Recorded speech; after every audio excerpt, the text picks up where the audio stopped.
Since you hit play on Wife Teacher Mommy, the podcast today, I want to make sure that you know that our free self-love challenge is happening in February 2024 right here on the podcast.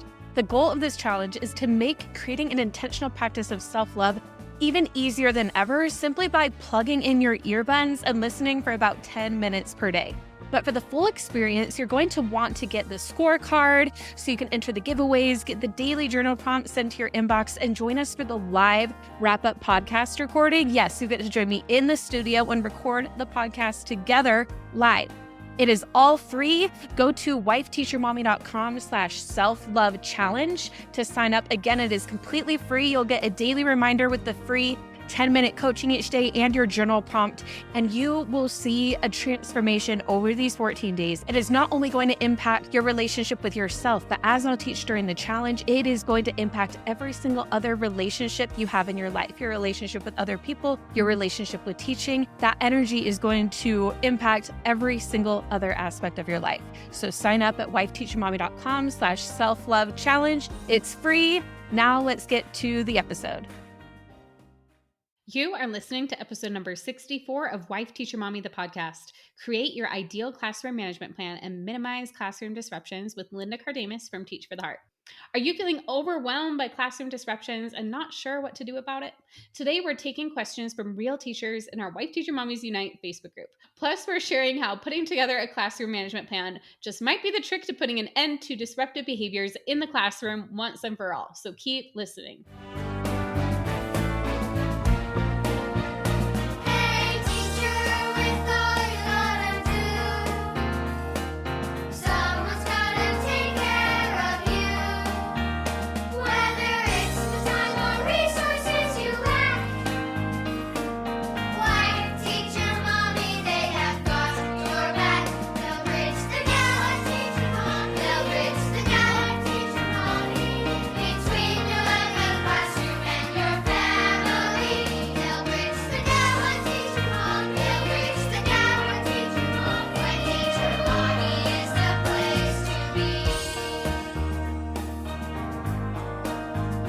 Glad you're here listening to Wife Teacher Mommy, the podcast today. I'm your host, Kelsey Sorensen, a former elementary teacher turned homeschool mom. Whether you are a teacher or a homeschool parent, my goal at Wife Teacher Mommy is to provide you with both teaching ideas and mindset tools to help you live your absolute best teacher life. Be sure to hit subscribe on your favorite podcast app so you don't miss an episode. Now let's go.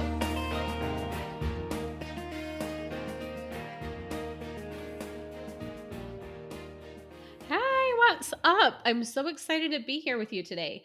And I'm really excited because in today's episodes, we took questions from our Wife Teacher Mommies Unite Facebook groups. We're taking questions from you out there, and we answered as many as we could about classroom management. So if you're not in that group yet, be sure to join, because while it's too late for this episode, we love getting both where we collect tips from you in the Facebook group. So if you're like, oh, I'm so knowledgeable too, I want to share something on the podcast, there are opportunities for that. And then there are also opportunities to ask your questions and get them answered. So I'm really excited for today's episode. So today I am joined by Linda Cardamus, who is a classroom management expert. She's written books. She's helped teachers forever with classroom management. And today we're talking in depth about how to create a classroom management plan, why a management plan is important. And we even had a question in the group, when we were collecting feedback, how is it that she's an expert and what makes somebody a classroom management expert? And, I really believe that becoming an expert is when you do something over and over and over again and you really just hone in those skills. It's when you put in the time, that is when you become an expert. So a lot of you out there are probably also classroom management experts, but Linda definitely is, because she's a veteran teacher and she has also helped over 100,000 teachers with classroom management too. So she not only has her own personal experience, but she's been able to observe and help and watch over 100,000 teachers with this. So how cool is that? Before we dive in though, I also want to mention a few things we talk about on this episode really talk about mindset work too, which if you've been listening to the podcast, you know that this is something I love. It's a lot of what we talk about here on Wife Teacher Mommy, the podcast, and what we do inside Wife Teacher Mommy Club with our mindset coaching. In fact, if you missed last week's episode, which was all about how to motivate the quote lazy or quote bad kids. We kind of talked about those labels and our mindset and what we think about that before we really dove into actual practical strategies, which we'll be doing even more of today. But I definitely recommend you go back and listen to that one either before or after finishing this episode, as I feel like those two episodes really go hand in hand. And one thing I've noticed in common when I bring guests onto the show too, mindset is really part of everything. Like I interviewed Jamie Sears today. That episode will be airing on April 4th. And we talked about it then too. So it really does impact every single part of your teaching. One thing we talked about too on the podcast is having that confidence in your abilities really helps with your classroom management and understanding the behaviors of students stemming from the beliefs inside of them. So all this mindset stuff really ties into what we do at Wife Teacher Mommy Club. And we've had a lot of updates recently to our coaching. So I want to keep you all updated here on the podcast in case you're listening and wondering how you can get even some more support from us. So my one-on-one life coaching packages, I just recently opened them up. And it's the first time I've been able to offer these outside of when I was doing the calls with members in the group. But I'm really excited because I hope to work with a few of you very closely over a period of time and help you have that transformation that I had when I worked with a one-on-one life coach. You'll get to not only have one-on-one calls with me, but you'll have access to me on Voxer, which is a walkie-talkie app where we can talk back and forth and talk through things. Really excited about these one-on-one packages. And I'm also starting to do group workshops inside the club. And Chrissy, our coach who's been in the club since we added coaching, she's not going anywhere. So now you just have two coaches for group coaching if you are a member. So it's really exciting. You can learn more about both our one-on-one and group coaching options at wifeteachermommy.com/coaching. Plus, we will also be doing live coaching at our summer event, Educate and Rejuvenate 2, and our reveal party where I reveal the full speaker lineup and we do lots of giveaways and we get together face to face on a Zoom.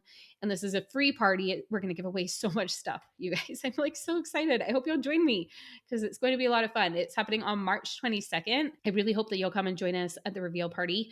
Go to educateandrejuvenate.com to sign up for the waitlist. Again, it's free to sign up. And we will be offering early bird pricing for tickets should you decide to join us at the event. But again, it's not required. We're going to just have a lot of fun. We're going to reveal the speaker lineup, give away tons of prizes. We would love to see you there. We had over 3,000 teachers join us. And we actually, somebody somehow found a ticket to the event. I'm not going to share who it is, but she found a ticket to the event she had attended last year. And somehow on our website, she located where she could sign up and buy a ticket. And this was with no information on dates or who the speakers were or anything. We got an email like, hey, I just bought a ticket to the 2023 event. And when is it? So, I mean, this goes to show how much teachers loved the event last year and are ready to come back. So if you attended last year and you're like, oh, I for sure want to come back, like a lot of you said, or if you're new, you weren't around last year, but you're like, oh, this sounds amazing, please join me at the reveal party. It's going to be so fun. Go to educateandrejuvenate.com. You can sign up and join me on Zoom. It's going to be a lot of fun. And a sneak peek for those of you who are listening, Linda, who I'm interviewing today, is also a speaker at the event. So little sneak peek there. We're not revealing the full lineup until that reveal party, but now you know Linda is one of our speakers and she's incredible. So super exciting. And depending on when you're listening, you can find the wait list or tickets at educateandrejuvenate.com. Okay, so let's dive into today's episode. Enough talking about all of that. But first, I want to read Linda's bio for you. So Linda taught middle school math in a Christian school in Ohio before starting Teach for the Heart, which currently supports over 78,000 Christian teachers via email and over 100,000 teachers a month via the website. She is the author of Create Your Dream Classroom and the creator of the all-new Classroom Management 101, Beyond Classroom Management, Reclaim Your Time 101, and Teach Uplifted. And if you want help from Linda on all things classroom management once you're done listening, be sure to sign up for her free masterclass. You can get that at wifeteachermommy.com/CM webinar. If you use this link, it just gives us a small credit if you decide to upgrade at no extra cost to you. But the masterclass is completely free. And if you love what you listened to today, you're going to get so much more out of that class. So I would definitely recommend signing up for that too. So sign up for that and the Educate and Rejuvenate waitlist. Both of those are free.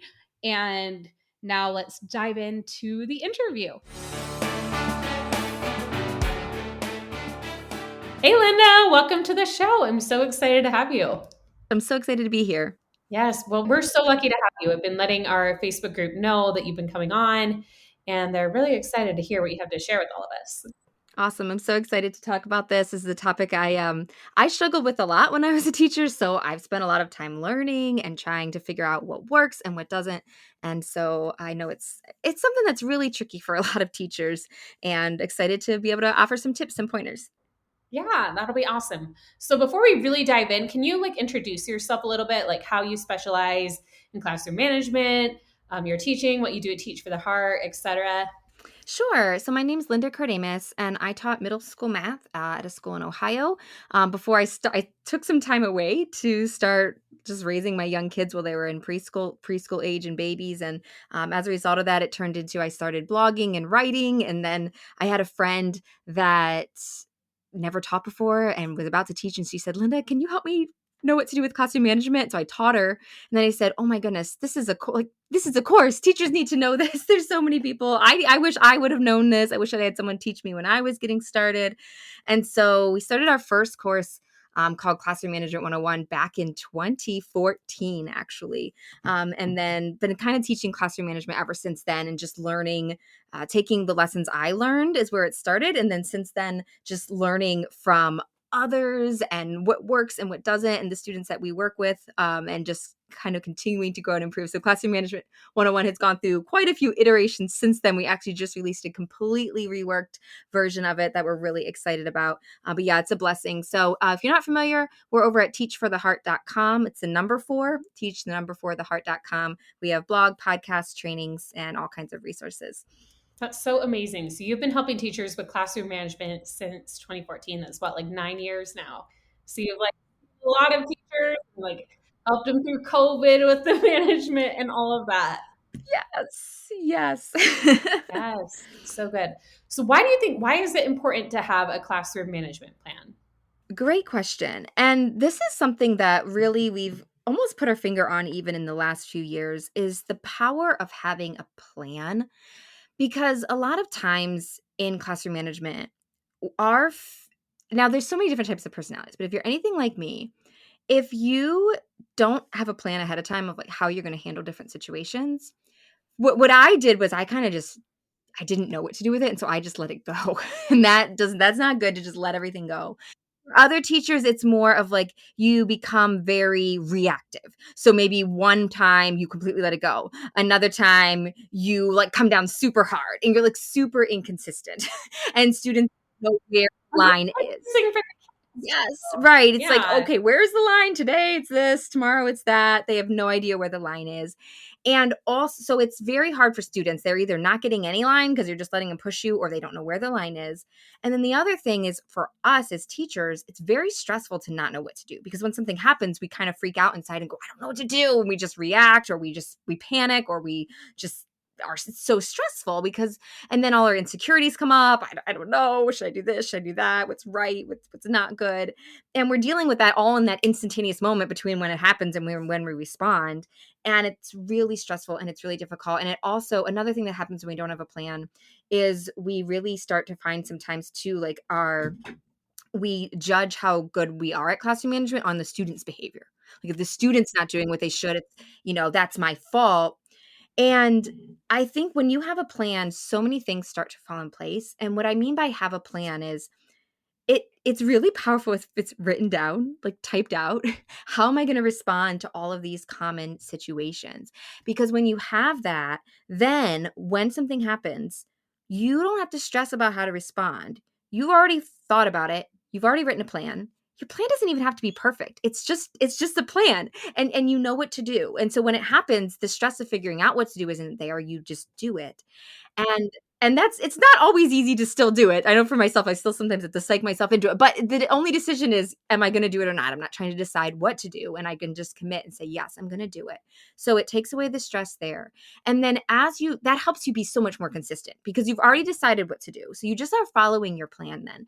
And so then as you become more consistent, that's when the students start to see, okay, this is the line. This is the boundary, and this is what happens when I cross it. And it doesn't necessarily turn around overnight, but students start to get that. And your confidence starts to build too. And I think the teacher's confidence in their ability to manage their classroom is actually one of the biggest keys to classroom management. Because if you have that confidence, that's what you see. It's like that X factor that you see in veterans. You're like, they're not doing anything special. Why are their kids listening to them?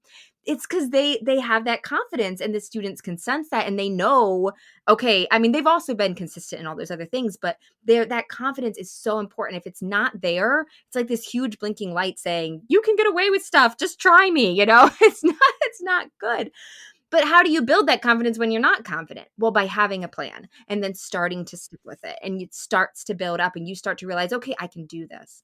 And then the last thing, I'll stop for questions. But the last thing about that is that part about worrying about how the students behave. When you have a plan, that also helps you to stop finding your validity in the student's behavior, because you realize students make their own choices. So our responsibility as a teacher is to set up an environment that sets them up for success and that helps them make better choices. Where if they make good choices, things go well. It's rewarded. I'm not just talking about like carrot and stick, but basically where we're encouraging them, it sets them up where they want to make right choices. And when they make bad choices, they experience natural consequences for that. They see what happens from that.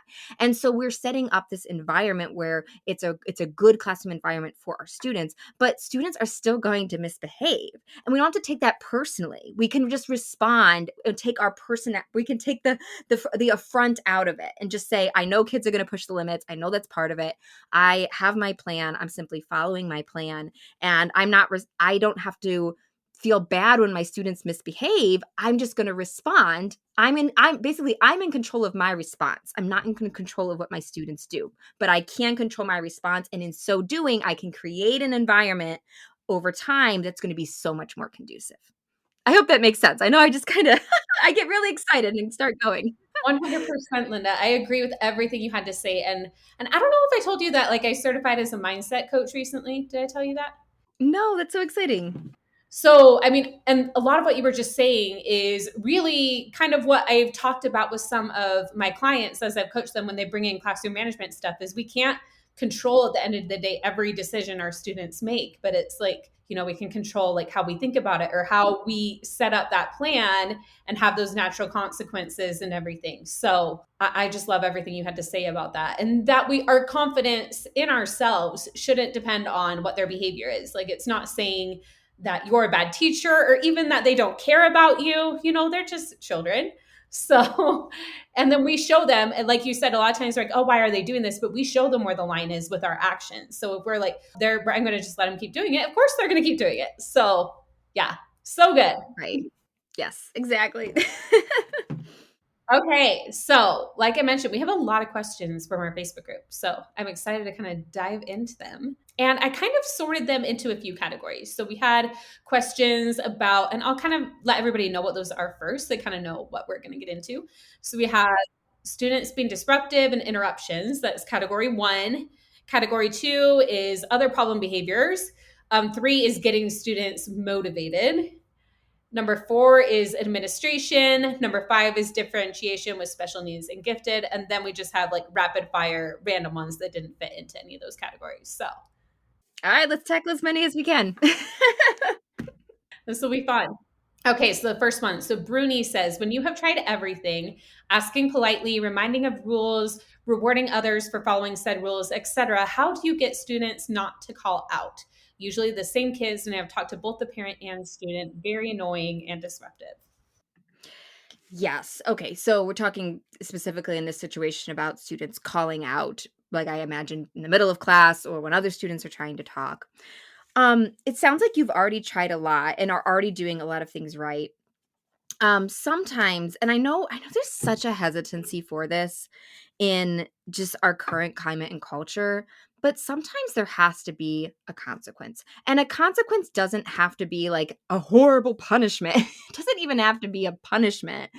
Just something that helps them realize this is causing a problem. And I think that's actually a lot of the role. I think when consequences are done right, the role of them isn't to punish, it's to make a student like take their actions seriously, like to show that their actions have weight and seriousness to it.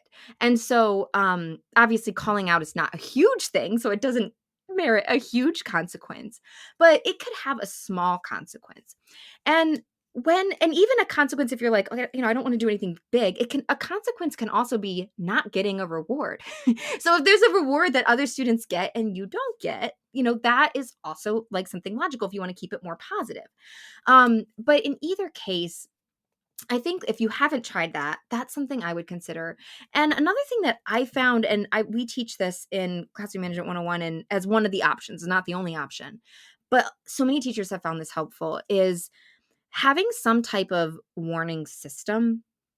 And what that looks like, it can look however you want. But the way it works is that you have some type of system whereby you can give a student a warning. And this works really well for like talking and blurting, things that you don't want to just give a student a consequence the first time they talk in your class, right? Because it's happening all the time. And so, but at the same time, if you're just continually saying, stop talking, stop blurting, it gets, at some point they just start tuning it out. So if you have a warning system, the way it works is that you give a warning in some way that is tangible. So you're not even necessarily saying it. Like the old school method would be writing names on the board, but that's pretty old school. So I've seen it done so many ways in elementary, younger elementary. I've seen it with people. One teacher laminated bubbles, and they would take a dry erase marker to go and X out a bubble. I've seen teachers in upper grades use yellow cards and hand a student like a laminated yellow card, like soccer, like you'd get a yellow card. So there's so many ways to do this. You can use Class Dojo. Anyhow, I've seen it done so many different ways, and there's just not one right way of doing it. But you have a tangible way of giving a warning where the student knows what that means. And what it means is not you're in trouble. It just means, oops, I blurted out, or I was talking when I shouldn't be. I need to self-correct. And the goal of the warning system is just to get them to self-correct. And the way I did it in my class, I taught middle school more. So I only saw kids for like 40 minutes at a time. They had to get 3 warnings in one class period to get a consequence. So that rarely happened. I mean, with 100 some students, that happened maybe 10 times a year. So the goal of it wasn't to give a punishment, it was for them to self-correct. And that's what I loved about it, because I hated giving even like little consequences. I don't know. I hate it so much. So I didn't want to be worried about it. So I did that for my sake, for their sake. And it just worked so well because it gave them personal responsibility. So if you're in elementary, you could reset it, at lunch, or it doesn't have to, because the goal is, like I said, the goal isn't to be handing out a ton of consequences. It's just for them to realize, ooh, I got a warning, okay, I have to have self-control in this area. I don't know if that makes sense. I love that. And that the idea behind it is to self-correct, not like, oh, we just want to hand out punishments because we want to do that. It's like, no, we want to help them just know to self-correct. So I love that. Okay, so next, Jessie says how to manage 13 kids across 5 grades at one time. So she has 2 kinder, 2 first, 3 second, 8 third, 2 fifth. It says sped class, and this is one of her math times. So not originally that many kids, but with the influx of kids, the group jumped and can't change schedule because of multiple gen ed teachers' schedules. Oh, wow. That's a lot. And I guess this is hard without talking to the teacher and knowing exactly what they're dealing with. I'm wondering, do you get the impression that she's dealing with, like, she's not teaching them all? It's like these need to be working while I'm working with this other group? It sounds like it could be, yeah. Yeah. So, I mean, I will say, whenever you've got like multiple groups of student and you're trying to work with some while others are working on something else, I think you have to be extra vigilant and take the time to teach the students, all of them, how to work independently when you're not working with them. And you're going to feel like, I don't have time to teach them that. I have so much to do. But the only way you could ever work with students on different levels, where you're working with this student and that with that student, is if other students can work independently while you work with them. Now, the special ed definitely like adds a whole nother layer of complexity to that. But I would still, whether it's general ed or special ed, anytime you're working with, like, you need the ability to work with smaller groups and other kids working. You have to start from the understanding that I have to be able to do this. So I have to teach the other students how to work quietly and independently on their own, and how to respect the fact that they need to work quietly while I work with those other groups. There might be something involved in their procedures of how to get help. If you need help and I'm not available, are you allowed to ask other kids for help? What does that look like?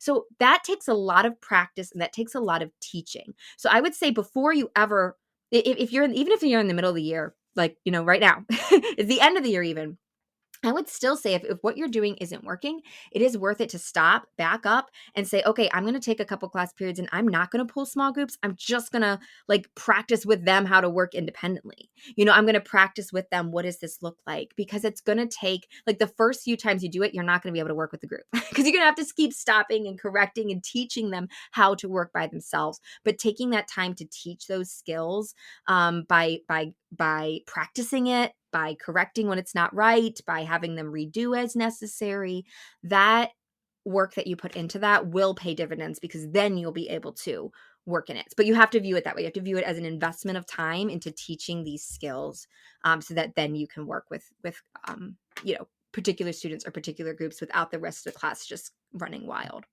Yeah, I feel like that's so important because it's kind of part of that classroom management plan you mentioned, like having that plan for how you're going to handle those small groups. And if they don't know what to do yet, you need to practice that before you're going to be able to successfully do both at the same time. So that was really good.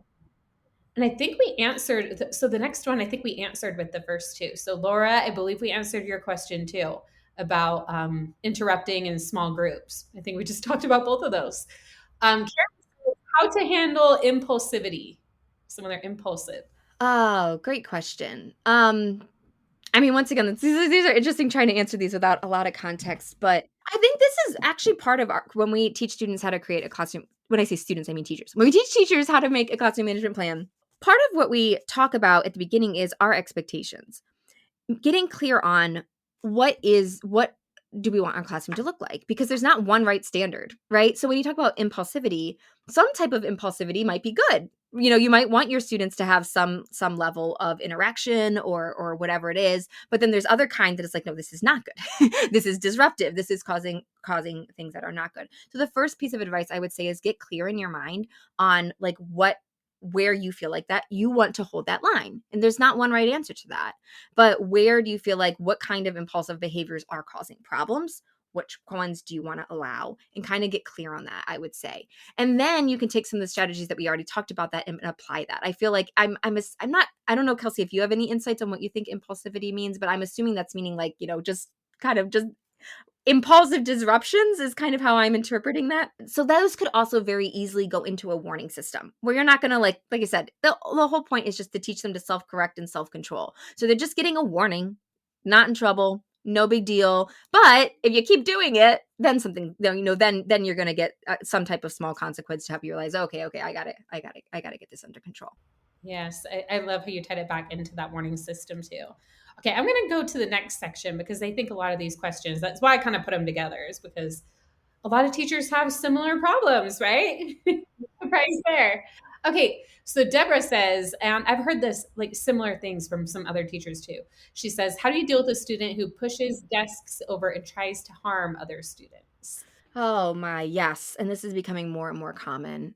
Well, the first thing I'm going to start with an ideal scenario and then we'll back out to a less ideal scenario. So, in the ideal scenario, your admin should be in on that. Anytime where, at least that's what I believe. Anytime that a student is causing harm and there's danger there, that's something that warrants an admin getting involved in some way, providing backup or extra support or bigger consequences or like whatever is needed for that student. So I would say if you haven't exhausted that possibility yet, at least loop the admin in to what's going on. So definitely, I would say start there if you haven't yet. I feel like, yeah, anything with like danger and harm, hopefully they could come in and offer you some assistance or some pointers in how they want you to deal with it. But at the least, they should be aware that that's happening. Now, of course, a lot of you are in situations, we talk about teachers all the time, where their admin either just is unable or unwilling to support in that way. And you're left on your own to figure it out. And that's really hard. And I think that student safety has to be really important. One thing that immediately pops in my mind is just, physically like moving that student's desk location. Like if they're pushing over desks and thus that's making others, running into the other kids are getting hurt by that, then maybe they've lost the privilege to sit with the class and they have to sit off in a place where if they push over their desk, no one's going to get hurt, at least for a time, so that's like a logical thing that you can do to protect student safety. And also just to kind of, I mean, that's also a lot like a logical consequence. You're hurting people. You're gonna sit over here. I also doing Right. I also will say just a little tip as far as like when you're using location in your room. If you have a student that's, and this isn't necessarily this scenario, anytime you have a student being disruptive, sometimes it's a temptation to bring them up by you. Don't do that. Put them back. Like remove the audience. So get them where the class can't see them. Even if that's further away from you. And then, I mean, if you're teaching, hopefully you're comfortable teaching, like not just from the front. Hopefully you walk around as you teach. You can end up standing back by them if you need to, but that just a little strategy there. Removing the audience when you have a student that likes to be the class clown and is kind of just, causing disruptions in that way. Sorry, just thought of that. That one's free. Oh, that was a good one. Okay, another problem scenario. So Zandra says, how do you handle a student who thinks he's always right about everything, even after you politely corrected him? And what do you do when hardly any students participate during whole group? Okay, this is actually two different questions. So let's go with that first one. Okay. So a student who thinks he's always right about everything, even after you politely corrected him. Yeah. And I mean, this depends on the age, I think, a little bit. I mean, if you've got a kindergartner, you're going to handle that differently than a sixth grader. I'm just thinking here. It it also depends on how necessary it is. I'll just throw it. It depends on the scenario, but a few things.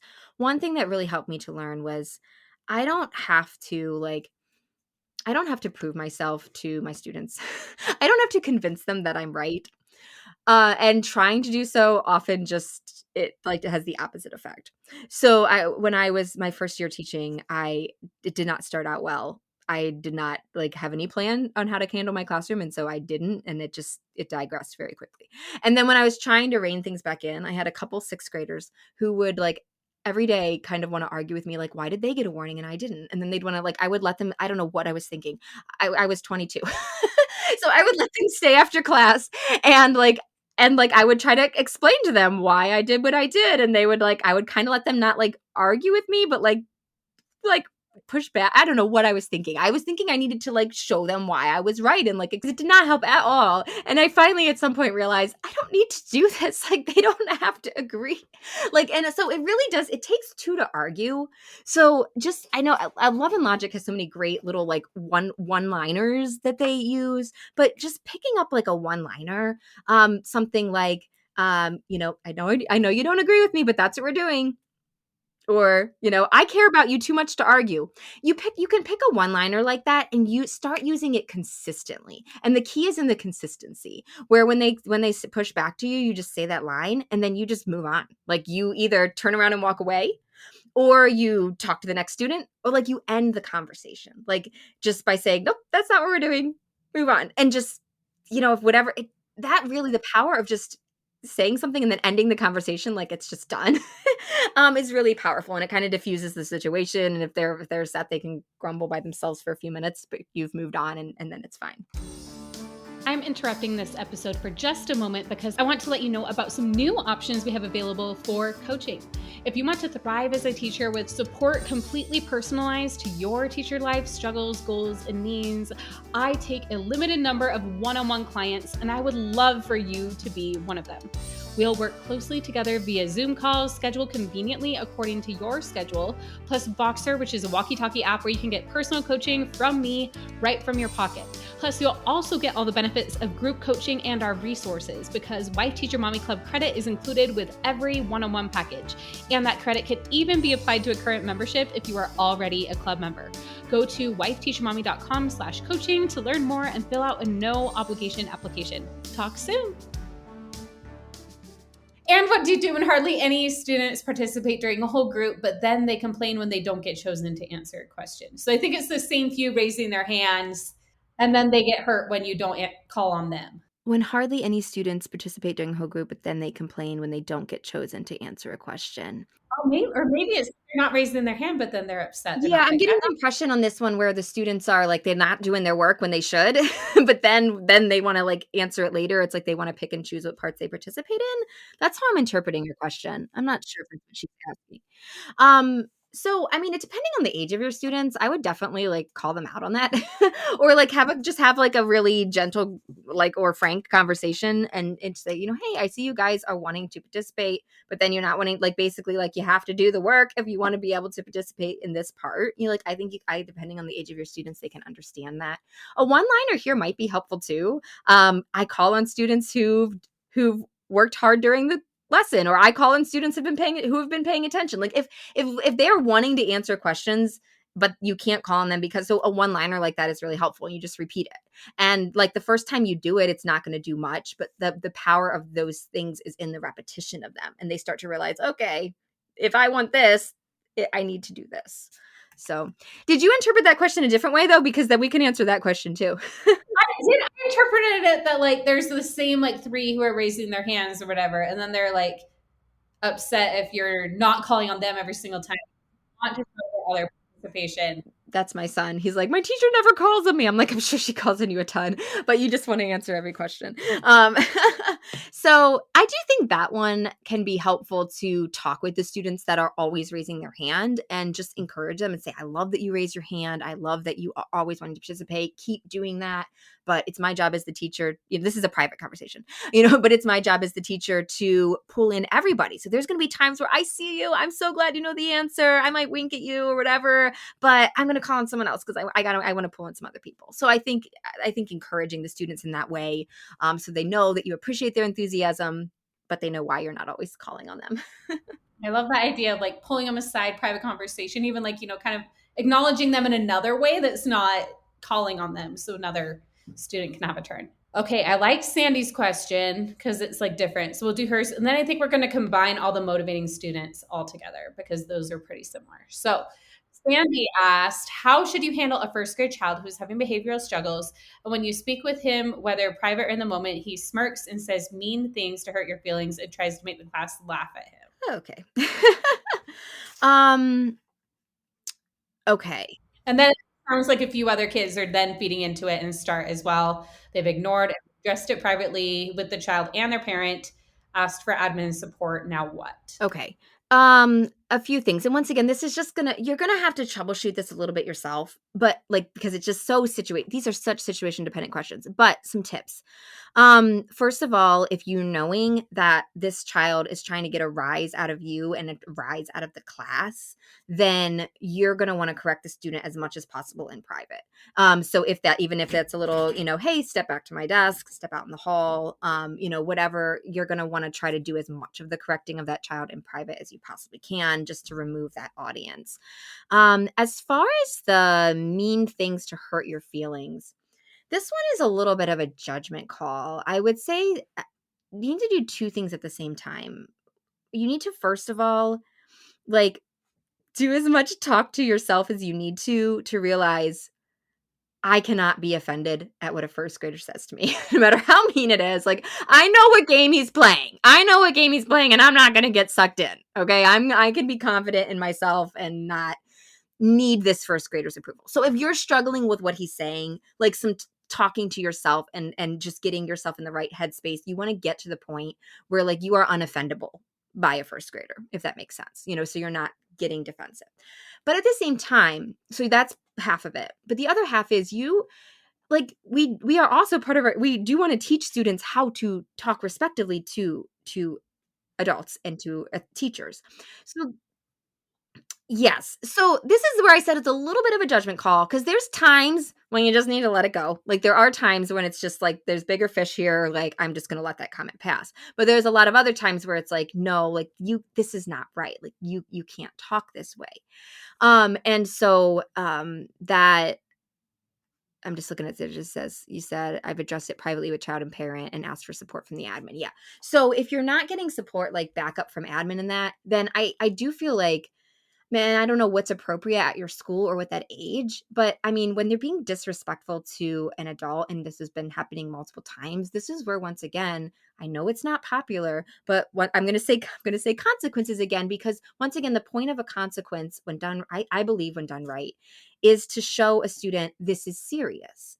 This matters. this is not the way that we should act. And it doesn't even have to be a huge thing. It can be something small. It can be a privilege that's missed, but something to help them realize I can't act like this. Okay. So if you're really like worried, like, consequences, like, free your mind from the standard, missing recess. Like, it doesn't have to be that. It doesn't have to be the things that you've always heard about. Like you said, it can be missing out on a reward that other students get. You can invent a reward for the student that they do and don't earn. You can, and that's a positive spin too. Like, instead of you can also take a positive incentive and say every time that you are respectful, then you get this. So you can do that too.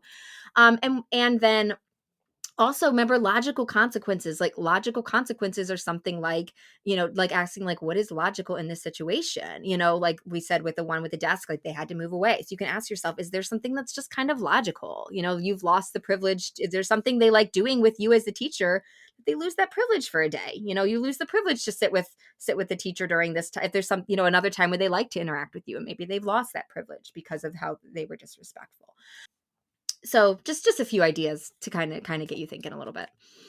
Love those ideas and suggestions. And like you said, it is like so situational, but it's nice to just hear a little, like, some outside perspective. Sometimes I've even heard that from some teachers that, like, they're talking to like people who were there and they're in the thick of it. So sometimes getting that outside perspective is like such a big help in that. Yes. Can I park on that for 1 second? I would just, yes, I think it's funny because in Classroom Management 101, we've been offering support. And so teachers can come on coaching calls and ask questions. And so many times, sometimes it's like, yeah, I really needed advice. But other times it really is just, I needed someone to listen or I needed someone to say that I'm not wrong. Or sometimes you just need, like you said, an outside perspective. So that's why we love offering it in our programs. But even just a fellow teacher, like, just ask somebody. If you don't know what to do, ask somebody else, bounce your thoughts off somebody else. That can be so helpful. So often we just think, oh, I just got to solve this myself. And we don't. So yeah, reaching out to someone and asking is always a good idea when you're not sure. So true. And yeah, I love that you offer that in your program to your teachers, and because yeah, just the outside perspective for management or anything, like having a teacher friend basically, who they can talk to. Okay, so let's dive into that next category. And I'm going to kind of combine these. With Heather, Holly, Katie, Elizabeth, Kendra, Teresa, and Christina, we had them asking, like, how do you get students to care, non-workers to work? We've had them try intrinsic and extrinsic awards and positive reinforcement and a lot of different things. It looks like they've tried, and they just want to know, how do we motivate these students? Yes. Yes. And I really do believe classroom management and student motivation go hand in hand. It can, like, if you have, and they can either help each other or hurt each other. If you have bad classroom management, it demotivates students. And if you're demotivating students, it causes classroom problems, and then it causes like, it can be this downward death, but it can also be an upward. When you have a more positive classroom environment, where students can focus, that helps them be more motivated. When students are motivated, they cause less problems. Like, so it's kind of, you could ask, this could be a little bit of a chicken and egg situation, but either one that you work on helps the other. That's how we'll say it. That's the encouraging truth. If you work on classroom management, it helps motivation. You work on motivation, it helps classroom management. They really do feed into each other. We've actually realized, like, these are so important that we've actually, like, combined a couple programs. Like, when we do the new Classroom Management 101, we combined it with, like, a bunch of stuff on student motivation because they do tie in so much together. But I am going to give a huge shout out and a recommendation to hop over. I'm going to give you a website to check out. If you guys aren't familiar with Dave Stewart Jr., and I believe his website is davestewartjr.com, he has amazing stuff on student motivation, and that I've really adopted, like, adopted a lot of it, and it really does make sense. But a lot of what he talks about is how student motivation, like, the positive and the negative, like, that can be helpful, but that is, like, out there. Student motivation really comes from inside. Like, what do students care about inside? And that actually comes from what they believe. And there's these beliefs inside of them that tie to whether they're motivated. And the first one he talks about is whether or not a student believes that you are a credible teacher. So if they believe that you are a credible teacher, that helps their motivation so much. And if they don't really think that you're good at your job, that is very demotivating. And when you think about that and you think back to when you were a student, it's like, yeah, I like wanted to try in the classes that my student I felt like I had a good teacher. If I felt like I had a bad teacher, I was like, whatever. So So true. I didn't think of it that way, but yes, it really that's one of those another X factor that you're like, why? Why is it so easy for some teachers? But it's just that's part of it. And students pick up on these things that we don't even realize they're picking up on.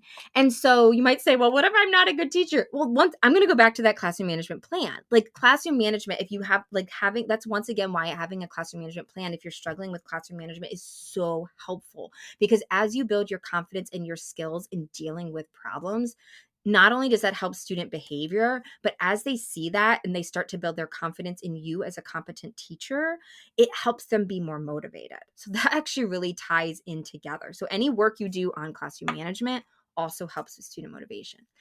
And then some of the other beliefs that Dave talks about, and we work on some of these in our programs too, is effort and efficacy. So that means, do students believe that hard work pays off? Do they believe that they can do better if they try? So, and that's something that's like, do they believe that? It's learned belief. But it can be relearned. So that's something to really focus on in your classes. Are you showing students, are you pointing out to them when they work hard and it pays off? Are you really leaning into that? Are you showing them that? And I also think another big part of student motivation that sometimes is missed is, are we structuring in our classes in a way that helps students succeed?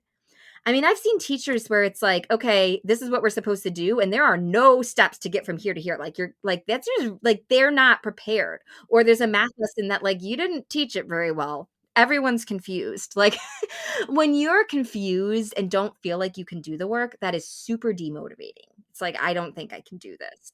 And of course, I mean, I'm not saying every time students don't think they can do something, that's your fault because you didn't explain it. No, I mean, students have all their own, internal battles that they're fighting too. But we can help them fight those battles, and we can help them see, yes, hard work does pay off, or I can learn it if I try, by helping them see those successes, by helping them by stair stepping our teaching so that they are like, yep, I can do this. Yep, I can do this. Yep, I can do this.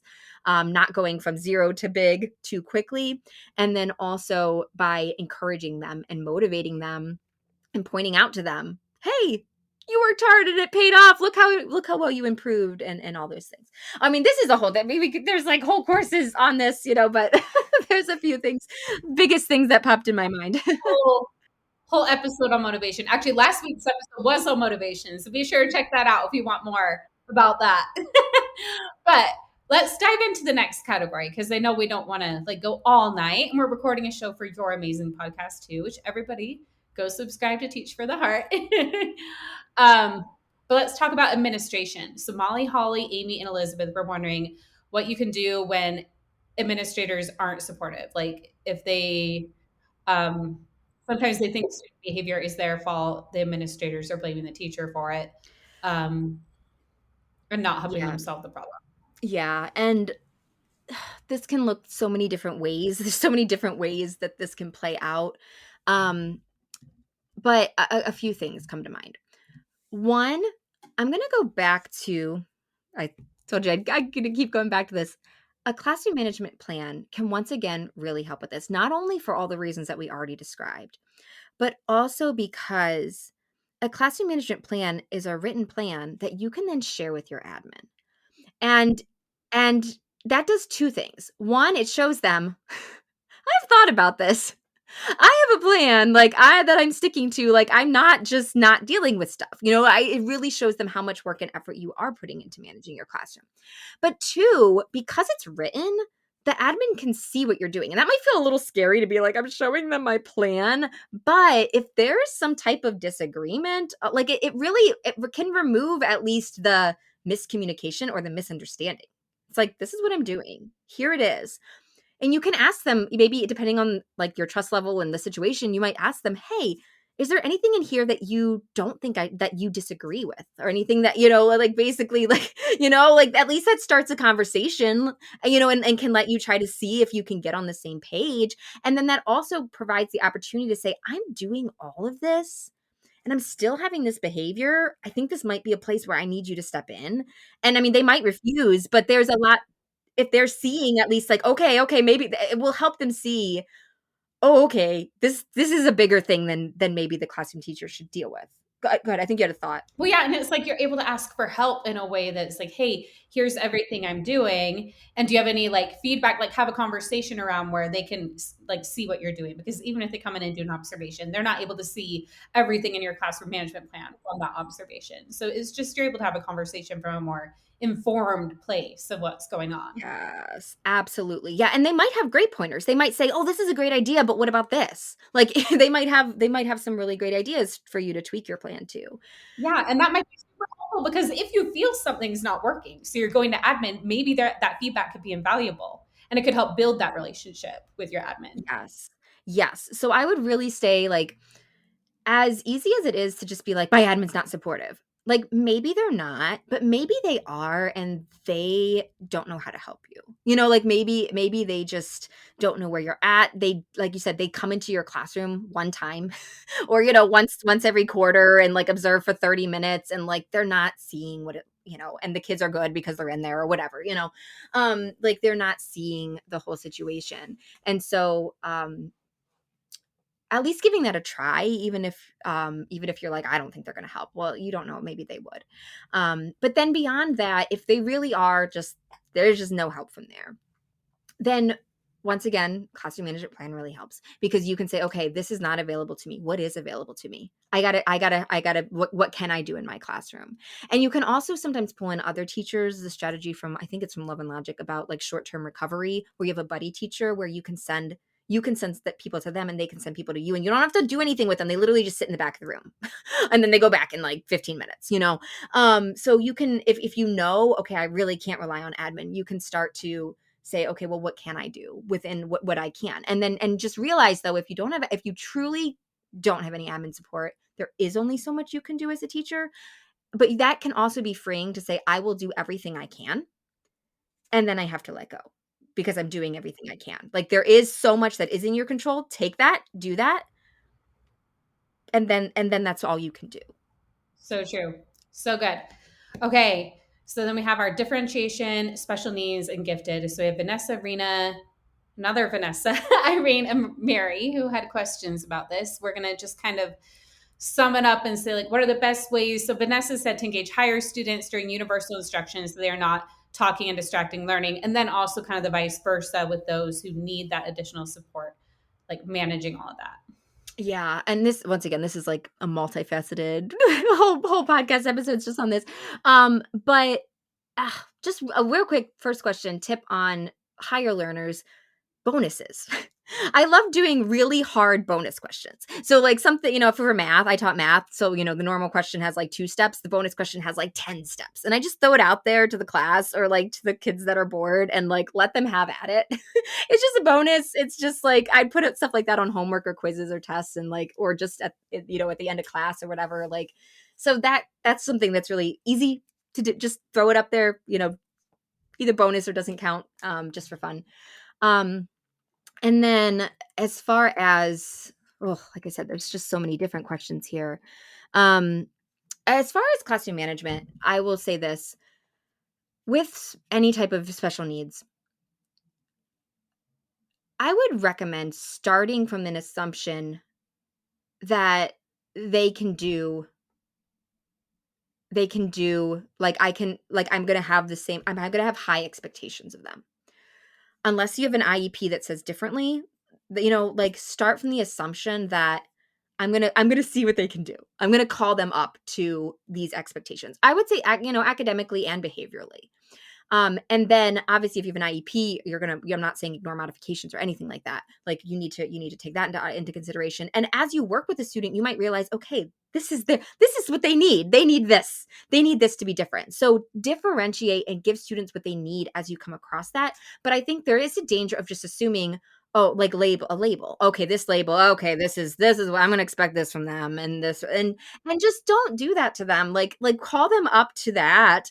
And then even if they fall short of that, it might end up way higher than you would have thought or they would have thought, So obviously we're not creating unreasonable expectations, but just believe in them and see where they land and then work with them. Work with them when they don't, when they fall short, or like figure out what is realistic as you go. Yeah, I don't know if that's helpful. I don't know if you have any specific follow-up questions. It's such a broad question. I think that's so good. And yeah, that's just, all that differentiation and the labels. I agree with that too. It's like, because often when we give them a label, that's in our head, like we're judging them against that label, whether we intend to or not. So yeah, that was a really good point. Okay, there have been so many good questions from our Wife Teacher Mommies Unite Facebook group, and we're not going to have time to get through all of them because there are so many good questions. It's been so fun tonight, though. But for all of you who've asked, if we didn't get to your question, be sure to join Linda's webinar. It's going to be a great time, and it'll probably answer any of your additional questions. We'll talk about that in a minute. I'll pick one more from this extra rapid fire questions. And I'm going to pick one that I think every teacher can relate to. So Carrie asked, how do you handle the constant, I need to go to the bathroom? Oh, great question. I think this is also very age dependent. Obviously, kindergartner, you're gonna lean more towards go, But I do think it's really important to have a policy, and just whatever age, whatever situation you're in, to think through what is the policy. And I'll just tell a quick story. When I first started, I don't know, the college I went to said you should always just let kids go to the bathroom, and so that's what I did. I just always said yes. And very soon, my principal was like, "Are you letting kids go to the bathroom whenever they want?" I'm like, "Yeah, right. That's what we're supposed to do." And he's like, "You might need to rein that in." And I did take a look at like my past, and I'm like, "Oh yeah, this is being like way abused. Like they're just going constantly." So where I personally, like I said, this is not like a catch-all answer. Like you have to figure out what's good for you. But where I landed was, I let my students go. I was in middle school, so we had period breaks. But I let them go at the beginning or the end. I would let them, if they came right away and said, "Can I go?" I would let them go right at the beginning, and I'd let them go like a minute or two early at the end if we had to. So that could apply to you, just basically saying, do you have spots where they can go? So that's important. But then if they asked in the middle, I just got to the point where my default answer was no. I said, "Not right now." Or I would say, "Not right now." And that was just the default answer. If they really had to go, they'd ask me again in like 3 minutes or 5 minutes. They'd say, "I really need to go." And then they would say, "Okay, go." And that worked really well. That basically took care of the problem by just making the default answer. And, I'd say, "Oh, I'll let you," or I'll let you go at the end of class, or whatever. Like by having a time to say, if you don't want to say no, say, "I'll let you go. I'll let you go when we're done with this." Or something like delaying it. That just helps them realize, okay, she's not just going to let me go just all the time because I want to. I mean, I've seen other teachers have like a system where they kept track of how often kids went. I mean, I don't know if you feel like, but different kids, I don't know. That was just too much for me. I didn't want to deal with that. Some teachers find that works for them. But that worked well for me. Yeah, I like that idea. And I think it's like you said, just figuring out what works for you and your students. So that was a good one. And then, okay, this one last one actually made me laugh. So Mandy said, what is her hourly rate about you? And is she free to work in my room on a permanent basis? Oh, that would be so fun. So while you can't hire Linda, unfortunately, what they can do is come to your classroom management work, like free workshop. So can you tell us about that? Yes, I'd love to have all of you guys join. We're coming up with a free training. It's called "How to Reduce Disruptions Without Yelling, Begging, or Bribing." And I love that this episode, we talked about all kinds of stuff. So I think a lot of materials in that it's going to be very different than what we talked about here. But we're going to talk a little bit. I mentioned a lot on here about a plan. So we're going to talk on there. We're going to give some specific tips for classroom management, but we're also going to walk through like, how do you create a plan? Like, what does that look like to actually create a plan? If you're like, okay, that sounds like helpful, but I'm really fuzzy on what that looks like, that's a lot of what we'll talk about in the webinar, as well as then also giving you, like I said, specific tips for how do you reduce disruptions without yelling, begging, or bribing. Love that. And I'm going to add the link to that in the show notes. So you can go to wifeteachermommy.com/CM webinar and you'll get the link to join. Going to be so fun. I'm excited. And where else can our listeners find you to connect online? Like if they're like, "Oh, I love Linda. I want to listen to her podcast," or subscribe to her email or whatever. Yeah, absolutely. If you go to teachfortheheart.com, teach4theheart.com, there's a place you can sign up for email. We also have a couple other free trainings. We have one on time management, one for if you're like discouraged and frustrated with teaching. So you can see all those there and sign up and get on our email list. And then also we have a podcast. So yeah, if you're listening to this, you probably love podcasts. It's called the Teach for the Heart podcast. You can find it at our website or just search Teach for the Heart podcast wherever you listen to podcasts. That's awesome. Everybody should definitely subscribe to that. If they're listening by now, they're definitely avid podcast listeners and liked what we had going on. So there's a lot more over there. And I'm also excited that you'll be speaking at our conference this summer. So excited. Yes, so fun. Everybody, we haven't even announced the speaker list yet, but Linda is going to be one of them. So we're excited. Okay. Well, thank you for coming on the show, and hope to see everybody. Well, I hope that Linda actually because you probably won't be able to see my face, but I hope everybody will enjoy that training. It's going to be a great time. Thank you. If you're enjoying this podcast, be sure to hit subscribe so you don't miss an episode. And if you're ready to take the next step with me, then you are going to love Wife Teacher Mommy Club. Our top-selling resources for pre-K through 6th grades have been used and loved by tens of thousands of teachers. And the club gives you one-click access to all of them to meet the needs of every child you teach while saving tons of time. Plus, you'll have our certified life coach in your back pocket with several monthly workshops and an Ask a Coach portal you can use 24/7. The combo of resources and coaching is our secret sauce to your best teacher life. Think of my team and I as your personal team, doing the lesson planning for you and on the sidelines coaching you and cheering you on as you focus on what you do best, impacting the children you teach. Plus, if you're loving this podcast, you'll also have access to our private podcast just for members, where I continue the conversation with all of our guests with members-only bonus episodes. And don't forget the club with VIP access to Educate and Rejuvenate, our summer conference, and our private Facebook community full of like-minded educators supporting each other. You do so much for everyone else, so it's time to invest in yourself. Your teacher friends' jaws will drop when they see just how quickly you finish your planning. Not to mention the glow of the happier, more fulfilled you. Head on over to wifeteachermommyclub.com to learn more.